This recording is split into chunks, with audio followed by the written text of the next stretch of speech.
Salut, c'est Zaba et commençons tout de suite par le numéro 10, la statue de Zeus à Olympie. Il fut un temps où rien n'était plus grand ou plus beau dans le monde antique que la statue de Zeus à Olympie. Elle était la première dans l'ordre chronologique des 7 merveilles du monde antique. Le maître sculpteur Phidias est à l'origine de ce monument mégalithique dédié à Zeus. C'était un véritable spectacle, encore plus grand que la statue d'Athéna au Parthénon. Des pèlerins de toute la Méditerranée se rendaient à Athènes pour voir la statue massive de Zeus, le seigneur de tous les dieux de l'Olympe. La statue s'élevait à plus de 12 mètres de haut et représentait Zeus assis sur son trône céleste. Et sa construction a commencé vers 466 avant notre ère et s'est achevée vers 430 avant notre ère. La statue était constituée d'un noyau de bois dont la couche extérieure était recouverte d'or et d'ivoire. La peau de Zeus était en ivoire pâle, tandis que sa barbe, ses cheveux et ses vêtements étaient faits de feuilles d'or martelées. En outre, la statue était ornée d'argent, de cuivre et de verre, ajoutant des détails très complexes. Et des bijoux ont également été incrustés sur la statue, apportant la touche finale. Et pour renforcer son apparence surnaturelle, la statue était apparemment placée devant un bassin peu profond d'huile d'olive diluée ou pure, par opposition à un simple bassin d'eau dans le cas de l'Athéna Parthénos, ce qui permettait de maintenir une atmosphère humide et d'empêcher toute fissuration des pièces d'ivoire. Mais il est très intéressant de noter que Phidias a fait apparaître Zeus comme une vieille figure paternelle, avec une barbe fournie et de très longs cheveux.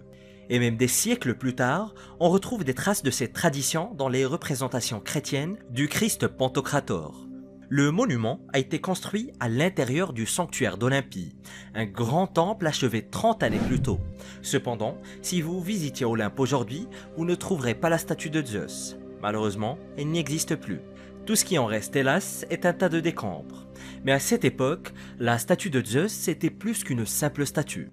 Elle était la représentation physique de leur dieu sur terre. Et dans les ouvrages historiques, on l'appelait le dieu et non pas simplement la statue. À l'époque, les sculptures des dieux étaient censées relier le monde des dieux au nôtre. On raconte même que lorsque l'artiste Phidias a terminé la statue, il aurait demandé à Zeus s'il l'aimait. Le tonnerre aurait jailli du ciel et la foudre ouvrit un trou dans le sol, signe que Zeus l'approuvait. Une rumeur veut même que l'excentrique empereur romain, Caligula, ait tenté de voler la statue pour Rome, et ce, 400 ans après sa construction. Il n'y est pas parvenu, mais environ 600 ans plus tard, l'empereur Constantin Ier aurait enlevé la statue et l'aurait transportée à Constantinople. Ce qu'il advint ensuite de la statue reste un mystère complet. Certains pensent qu'elle a été détruite par un tremblement de terre, tandis que d'autres historiens suggèrent qu'elle a probablement été brûlée dans un incendie vers 475 après Jésus-Christ. Et le temple d'Olympie, où se trouvait la statue, a été gravement endommagé par des tremblements de terre, des incendies et des invasions. Et on pense que la statue a probablement été détruite ou fondue pour les matériaux précieux qu'elle contenait, tels que l'or et l'ivoire. Aujourd'hui, il ne reste que des descriptions et des dessins de la statue, ce qui en fait très certainement l'une des plus grandes pertes de l'art et de l'architecture antique. Numéro 9, le Colosse de Rhodes. Le Colosse de Rhodes était l'une des merveilles du monde antique les plus éphémères, puisqu'il n'est resté debout que 54 ans avant d'être détruit. Cependant, pendant un demi-siècle, le Colosse a été l'un des plus grands monuments de la planète. Il s'élevait à près de 33 mètres de haut et était entièrement fait de bronze massif.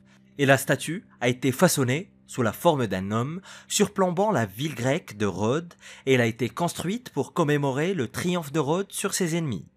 L'histoire du Colosse remonte à 305 avant notre ère, lorsque Rhodes était un port de commerce prospère sur la petite île grecque du même nom. Rhodes était si prospère qu'Antigone le Borgne, l'un des principaux successeurs d'Alexandre le Grand, qui venait de s'emparer de la Macédoine, envoya son fils détruire la ville. Démétrios Ier assiège la ville, mais au bout de 12 mois, il est contraint d'abandonner ses efforts. Et pour célébrer ce triomphe, les citoyens de Rhodes ont créé une statue massive de leur dieu solaire préféré, Hélios. Ils ont financé ce grand monument en vendant le matériel militaire laissé par la force d'invasion qui avait échoué. Le colosse a été construit par un sculpteur renommé, Charès de Lindos, et le sculpteur venait tout juste de terminer la construction d'une statue massive de Zeus et a commencé à travailler sur le colosse vers 292 avant notre ère. Et la construction du monument aurait duré 12 années au total. Pour commencer, un socle de marbre blanc a été placé à l'entrée de la baie de la ville, et ensuite, un squelette de fer de 33 mètres de haut a été construit et recouvert d'épaisses plaques de fer. Enfin, la statue a été achevée en 280 avant notre ère. Malheureusement, en 226 avant Jésus-Christ, un tremblement de terre dévastateur a provoqué l'effondrement du colosse, et qui s'est brisé au niveau du genou. Et malheureusement, il ne reste plus aucune trace du colosse aujourd'hui. Numéro 8, les jardins suspendus de Babylone. Si l'on en croit les historiens de l'Antiquité, les jardins suspendus de Babylone étaient tout simplement les jardins privés les plus luxueux du monde entier. Selon Flavius Joseph, célèbre historien qui a vécu entre 37 et 100 après Jésus-Christ, les jardins suspendus étaient immenses. Il les décrit comme étant situés dans le palais du roi Nabuchodonosor II de Babylone. Et ce jardin légendaire aurait été situé dans l'ancienne ville de Babylone, sur la rive orientale de l'Euphrate, dans ce qui est aujourd'hui l'Irak. Et les jardins étaient protégés par de très hauts murs soutenus par des piliers de pierre. Ils étaient riches d'une grande variété d'arbres, de fleurs et d'autres plantes luxuriantes. Et le roi aurait commandé ces jardins pour rendre heureux sa reine qui aimait passionnément la nature et souhaitait un endroit tranquille pour se détendre au palais. Et bien que le contenu exact des jardins soit inconnu, les récits historiques décrivent de vastes vergers d'amandiers, d'oliviers, de poiriers, de grenadiers et de figuiers. Il devait y avoir une abondance de fruits et de légumes en quantité suffisante pour satisfaire tout le palais. Toutes ces plantes faisaient partie d'une oasis suspendue alimentée par un système d'aqueducs et de canaux. De plus, le jardin était suspendu environ 23 mètres au-dessus de la ville aujourd'hui désertique de Babylone, ce qui en aurait fait à l'époque un spectacle tout bonnement époustouflant. Cependant, le plus grand problème est que personne n'a jamais pu confirmer l'existence des jardins suspendus de Babylone. Malgré des décennies de recherches, les scientifiques n'ont trouvé aucune preuve physique de l'existence des jardins. Et si certains affirment que les jardins faisaient partie du palais de Babylone, d'autres suggèrent qu'il aurait pu être situé dans la capitale assyrienne de Ninive ou dans la ville de Suse, qui se trouve aujourd'hui dans l'Iran. Quoi qu'il en soit, les modèles informatiques basés sur les descriptions historiques montrent que cet endroit n'était pas seulement beau, mais qu'il représentait aussi une incroyable prouesse d'ingénierie. Mais qu'en pensez-vous? Les jardins suspendus de Babylone n'étaient-ils qu'un mythe ou ont-ils vraiment existé? Dites-le moi dans les commentaires. Numéro 7. Le phare d'Alexandrie. Le phare d'Alexandrie est resté un mystère total jusqu'à ce que ses vestiges soient redécouverts par des archéologues français en 1994. Jusqu'à cette date, personne ne savait même où se trouvait le phare à l'origine. Cette structure géante a été construite entre 280 et 247 avant Jésus-Christ, et ce, à l'extrémité nord de l'Égypte, dans la baie menant à la ville d'Alexandrie. Il a été commandé par Ptolémée Ier, l'homme qui est resté à la tête de l'Égypte après la disparition d'Alexandre le Grand. Bien que Ptolémée soit mort avant que le phare ne soit terminé, son successeur a assisté à sa mise en service. Et le phare était vraiment énorme, dépassé en hauteur par un seul monument sur la planète à l'époque, et lui aussi était en Égypte, à savoir la grande pyramide de Gizeh. Il est resté pendant des siècles l'une des structures les plus hautes de la planète, avec une hauteur estimée à 101 mètres.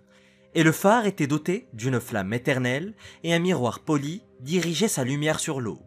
Et comme de nombreuses structures magnifiques de la Méditerranée, le phare d'Alexandrie a été détruit par 3 tremblements de terre entre 956 et 1323 après Jésus-Christ. La dernière secousse faisant s'écrouler la tour. Certains vont même jusqu'à penser que ces pierres ont été réutilisées pour la construction de la citadelle de Qaitbay, qui, contrairement au phare, est toujours debout. Numéro 6. Le mausolée d'Halicarnasse. Le mausolée d'Halicarnasse était autrefois l'une des tombes les plus grandes et les plus impressionnantes de la planète. Après tout, c'était l'une des 7 merveilles du monde antique. Le mausolée a été construit en 350 avant notre ère, pour Mosol, le souverain de la Carie, une nation perse semi-indépendante, située dans le sud-ouest de la Turquie et dont la capitale était Halicarnasse. Et c'est d'ailleurs à Halicarnasse qu'est né le célèbre historien Hérodote au 5e siècle avant notre ère. Mosol était vénéré pour avoir apporté une nouvelle ère de prospérité à la ville, Il a construit plusieurs nouveaux temples et développé des villes côtières, tout en établissant de meilleures routes commerciales dans toute la Méditerranée.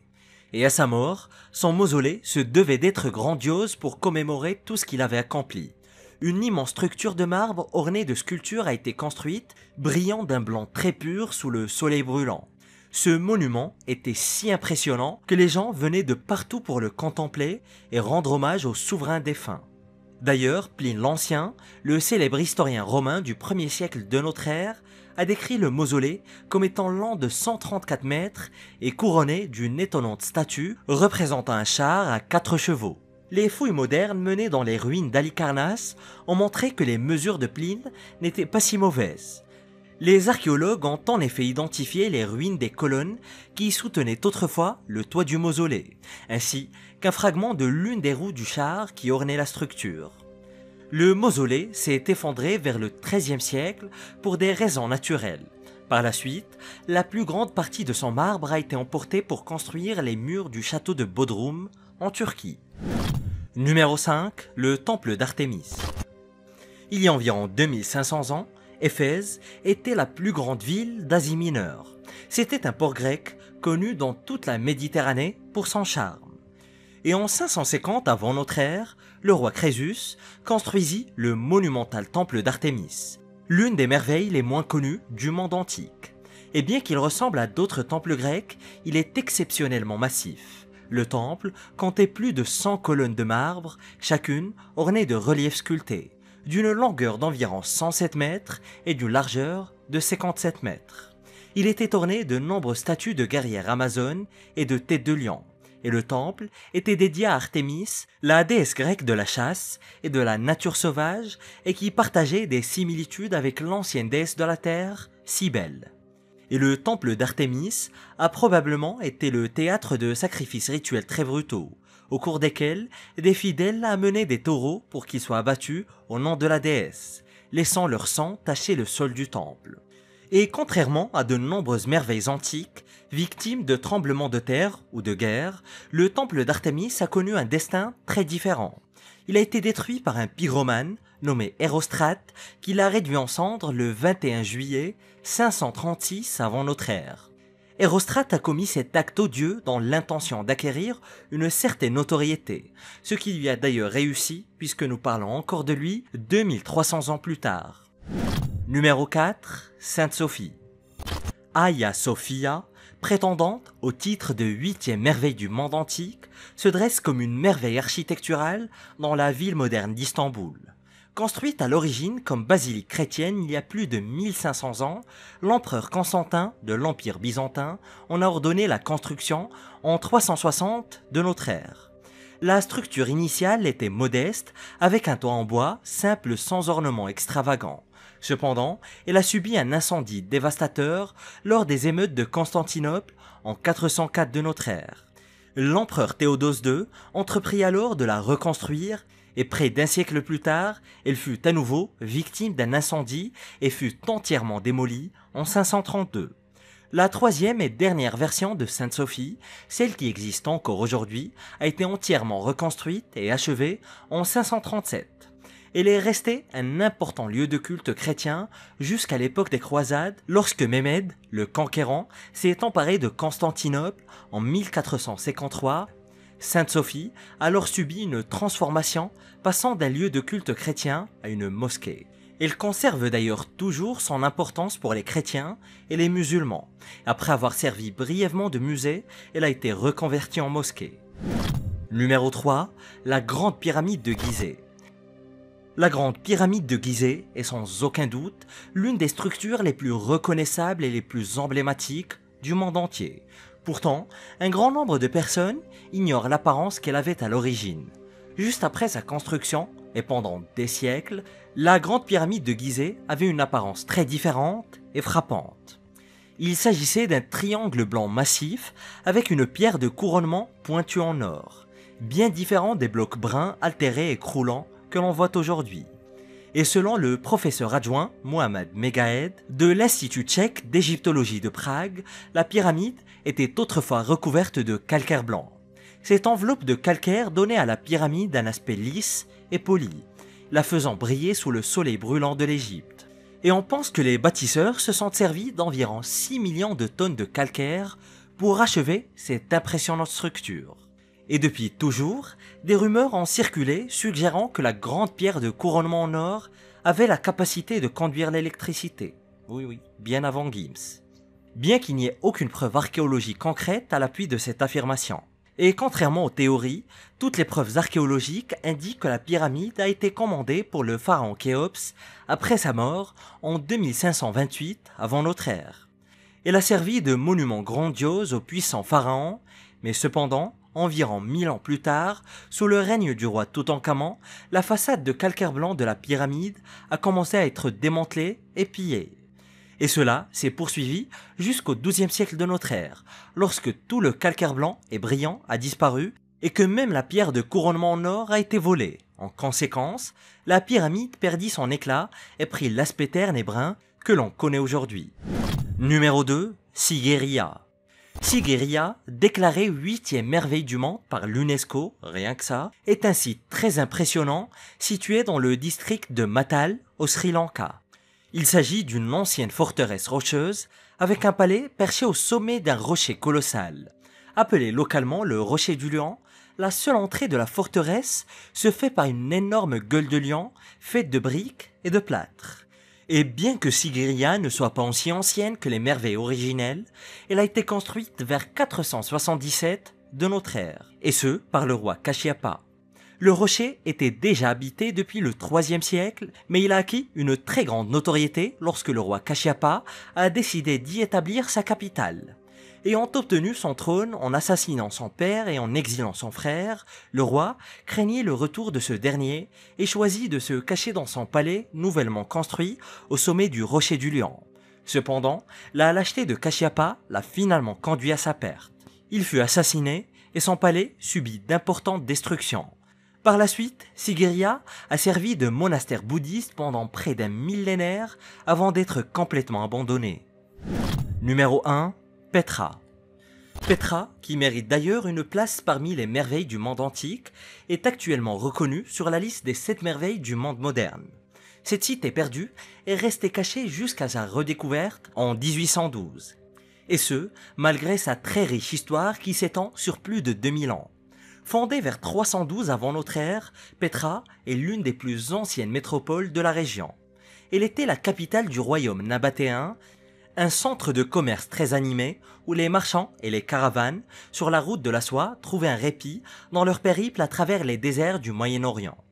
Les premiers bâtisseurs de Petra, une civilisation qui a sculpté la ville dans les parois des falaises massives, ont migré d'Arabie vers la Jordanie au cours du VIe siècle avant notre ère. Cependant, Petra n'est pas un simple monument comme le laissent entrevoir les photos.